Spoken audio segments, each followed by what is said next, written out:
السلام عليكم ورحمة الله وبركاته. خير شرفت لسود هذا وجنر أبيض إن شاء الله هدي إله يرادو ما أنت وحان دونينا إنه أرجنو أو سيجارة أو أرجنو disadvantages فإذا دردا of computers الكمبيوتر هذا سيلا صعطان وحولبا وحليهم فائدة فائدة درو مركا فائدة ده وأنا كسر هذا الله يودي هراء وأنا أصلا شرحنا فائدة الكمبيوتر كا وحاي تاي وأنا صوت عبنا ميلك كده دوّن أو بني آدم كوسن جاري كرين أيو كمبيوتر كأودا إنه جاره مركا هاي ميك وإحنا رحنا إن شاء الله إنه كهذلنا فائدة در هذا الكمبيوتر كأيان رحنا إنه كهذلنا معناها فائدين كأما فائدة در هذا أنا هذا أما خسارة ذا كيا معنا إسا مركا واحد والبنا ورئيسانو تلمامني وحليهم فائدة إيو هي خسارة أي ليهم مركا فلوين حقا أسرتين وحصوص عدا فلوين وحصوص عدا أسرتين وقيب عيمن أو disadvantages فائدة درada الكمبيوتر كاملة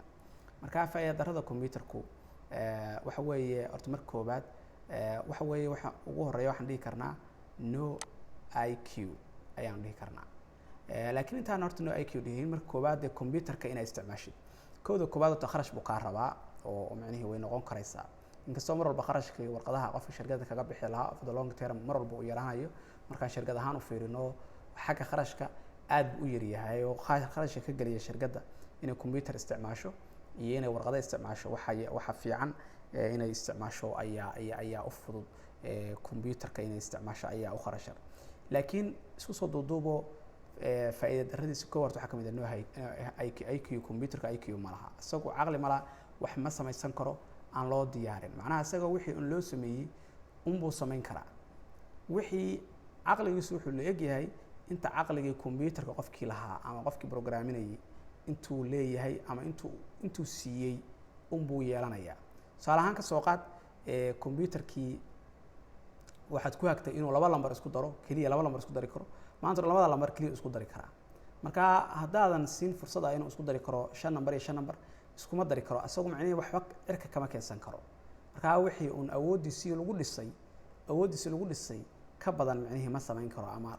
farsamo lama iman karo halka bini aadamku asagu la yimaado farsamooyin la yimaado oo maxaa la yiraahdaa wax aadan xitaa hore u aqoon jirin iyo inta iska fahantid yaa samaynaysa hadana oo raacaysa marka in kasto machine learning ku hadda la bilaabay in computeradu sida dadka wax bartaan oo ay wax fahmaan oo ayagu dadka maartay kaga khibrad bataan meelaha qabtaan laakiin hadana soo computerku always wuxuu ku xiriirsan yahay ama awoodiisu leegtahay bini aadamkii marka wixii lagu programiyay macnaha ma dhaafi karto wax ka badan ma dhaafi karto oo marka u diyaarisay inuu sawirada aqoonsado fiidiyoyadana ma aqoonsanayo haddii aadan maartay u diyaarin computer is a machine that has no intelligence and lahayn aqli to perform any task uu fuliyo shaqaaba each instruction has to be given to computer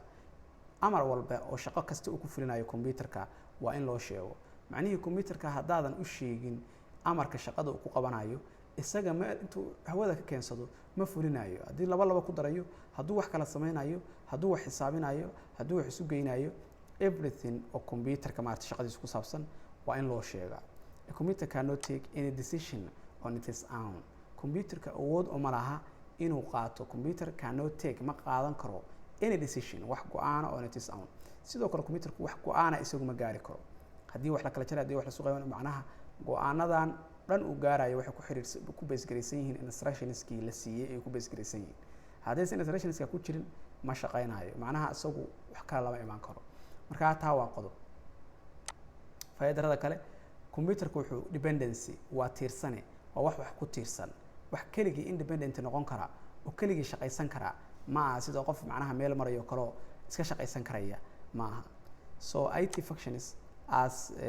per the user instruction it functions as okay halkan macnaha it yar baan ka wadnaa it functions wuxuu u shaqeeyaa as per the user instruction sida qofkii isticmaalaya amarada uu siiyo u shaqeeyaa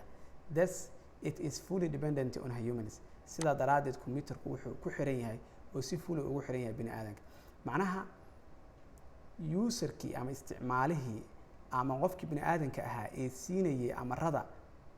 ayuu ku xiran yahay hadba wuxuu siiyo computerka wax badan waa ka isticmaali kartaa wax yarna waa ka isticmaali kartaa waxaan waxba ahayn waa ka isticmaali kartaa saaidna waa isticmaali kartaa inta waxay ku xiran tahay qofkii isticmaalaya aqoontiisa iyo amarada computerka siinaya intay leeyihiin marna wax yar ay noqon karaan marna wax badan ay noqon karaan marna waxba ahayn bay noqon karaan computerka isagu macnaha marka wax walba uu qaadanaya amarada uu qaadanayo waxay ku xiran yihiin qofka isticmaalaha intuu siinayo marka bini aadanka uu ku xiran yahay isagu iskama shaqeysanayo the operating environment of the computer should be dust-free and sustainable and suitable ma garanaysaa marka computerku sidoo kale meelasha uu ku shaqeynayo ama bay-ada computer ku shaqeynayo waa inay ahaataa bay-a computerada tusaalahaan waxyaabaha dila oo ay tahay inaad la socotid waxaa ka mid a dastiga ciiddu ama busku meelu ka soo galay kaala sheegay hadda anu dabaq baan ku jiraa dabaqaas aan ku jiro si uu soo galay kaala sheegay computerka hadda haddaan halkaa intaan ka tago asbuuc ka maqnaado waxaad u imaanaysaa isagoo bus miirana ayaan u imaanayaa marka waana sidaas computerka therefore hadda dee already meeshan ku jira iyadoo meel nadiifa oo loogu talagalay computer in lagu shaqeeyo laakiin haddana macnaha computerku sideedaba dust free buu ku shaqeyn karaa halka bini aadanku dust iyo waxa iyo de meesha rabo isaga shaqeysan karayo dhagaxdaba jiido iyo dhagaxdaba bini aadanku iyaga de dhagaxda jabiyo de ka shaqeystaba laakiin computerku wuxuu ku shaqeeyaa meel dust free nadiifa waa inaad maartay sababta dustiga haddii way gelaysaa bas computerku waa wareeraya laakiin basic ugu weyn waxa weeye computerku inuu bini aadanka ku tiirsan yahay no feeling computerku ma lahan wax dareena computers have no feeling or emotion ma laha dareen it cannot make judgment ma samayn karo go-aan qaadasho asaga maskaxdiisa ka timid ma samayn karo based on a feeling judgment go-aan ma qaadan karo dareenkiisa ku salaysan ama dhadhankiisa ama khibradiisa ama aqoontiisa sida bini aadanka oo kale bini aadanku macnaheedu waxa awood u leeyahay inuu wax dareemo ayaa awood u leeyahay xanaaqo farxo go-aano ku qaato qaab maxaa la yidhaahdaa dareenka ama emotionka qofka ku saabsan dartiis inuu maaragtay go-aano qofka ku qaato ayaa macquula laakiin computerku asagu maxaa la yidhaahdaa waxa weeye go-aano ma qaadan karayo dareen ku saabsan wixiis waa instructions jira marka sometimes faa'iidana way noqon kartaa sometimes markii maaragtay tradingka laga sheekeynayo oo adaad tradingkii maaragtay aad maqashay waxaa jirta waxa la yidhahdaa high frequency trading oo ah lacagahan online-ka iyo sarifka iyo waxyaabahaas maaragtay wax loo yaqaano CFD-ga iyo forex-ka iyo stocks-ka iyo waxaas oo ah lacago waxyaaba suuqyada caalamiga ama laga shaqeysto ama maaragtay financial instruments ah oo laga shaqeysto lacagahaas iyo waxyaabaha lagu shaqeeyo inta badan waxaa jira computerro ayagu la programmiyo habaysan oo ka shaqeeya marka computerka asagu dareen male maanta waxa laga yaabaa 2 milyan kuu qabto sidoo kale wuxuu ku xun yahay maanta waxa laga yaabaa 3 milyan ka dilo laakiin waxa weeye bila dareen waay marka marahaas marka la joogo aad u fiican yahay sababtoo ah asagu macnaheedu ma walwalaaya halka qofka bini aadanka hadduu xogaa yar qasaaro uu wareerayo isku dhex yaacayo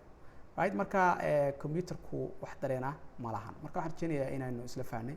computerka maaragtay limitationskiisa laakiin waxaan rabaa inaan kula wadaago waqtiga hadda la joogo waxaa aad la isugu dayaa computerka in qaabka shaqadii bini aadanka shaqo lamida uu barto oo ah inuu experience-giisa hadda experience testiga iyo feeling-ka waa gees laakiin experience-ga iyo knowledge-ka labada qodob waa almost waa la saxay hadda waa la isku dayay in maaragtay la soo gaarsiiyo macnaha tusaalaan computer baa wax la siinayaa inuu sawirrada aqoonsan karo oo dadka tuugada aqoonsan karo marka sawirradaas uu aqoonsado waxaa la siinayaa sawirro aad u tiro badan ayaa la siinayaa sawirrada tirada marka la siiyo